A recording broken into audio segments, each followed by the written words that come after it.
Toys நம்ம international சர்வரில் இன்னைக்கு புதுசாக எமோனேட்டட் 7 டோக்கன் டோர் விட்டுருக்கா. அதுக்கு நம்ம டைமண்ட் ஸ்பிம்பில் போகிறோம். அப்போ எத்தனை டைமண்டில் இந்த எமோனேட்டட் 7 தாரான்னு பார்ப்போம். நம்ம டைமண்ட் இருக்க அளவு தான் ஸ்பின் பண்ண போகிறோம். ஸ்கார்ஃபு அப்புறம் வந்து டோக்கனு எமோனேட்டட் 7 எல்லாமே இன்சைட்லேயே கொடுத்துருக்கான். அப்புறம் எமௌண்ட் தான் இருக்குது. அந்த எமௌண்ட் ஜம்முன்னு இருந்து கிடைச்சா பார்ப்போம். இல்லைனா சரி ஓகே அவ்வளோதான் விட்டு வேண்டியதான். உங்களுக்கு என்ன தரன்னு பார்ப்போம். ஃபஸ்ட்டு 2 ஸ்பின் பண்ணியாச்சும் ஒன்றும் கிடைக்கல. இப்போ 5 ஸ்பின் பண்ண போகிறோம். ஓடு டோக்கன் ரீசன் தான். சரி நம்ம கரெக்டாக நம்ம ட்ரக் டைமண்ட் அளவு தான் ஸ்பின் பண்ண போகிறோம். டைமண்ட் முடிஞ்சால் ஸ்பின்னி அவ்வளோதான். கண்டென்ட் அவ்வளோதான். ஒவ்வொரு இருக்க அளவு ஸ்பின் பண்ணுவோம். ஃபஸ்ட்டு ஒரு ஸ்பின் பண்ணுவோம். அப்புறம் வந்து 5 ஸ்பின் பண்ணுவோம். அப்போ தான் பண்ண போகிறேன். பார்ப்போம். ஒன்றும் கிடைக்கல. இப்போ அடுத்து 5 ஸ்பின் பண்ண போகிறேன். எதாவது கிடைக்குதான்னு பார்ப்போம். கண்டிப்பாக எதாவது தருவோம்.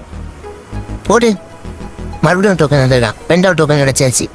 இப்போ அடுத்த ஸ்பின் மறுபடியும் சிங்கிள் ஸ்பின்னாக பண்ண போகிறேன். அப்புறமும் இருக்க டைமண்டை வச்சு ஒரு ஸ்பின் தான் பண்ண போகிறோம்.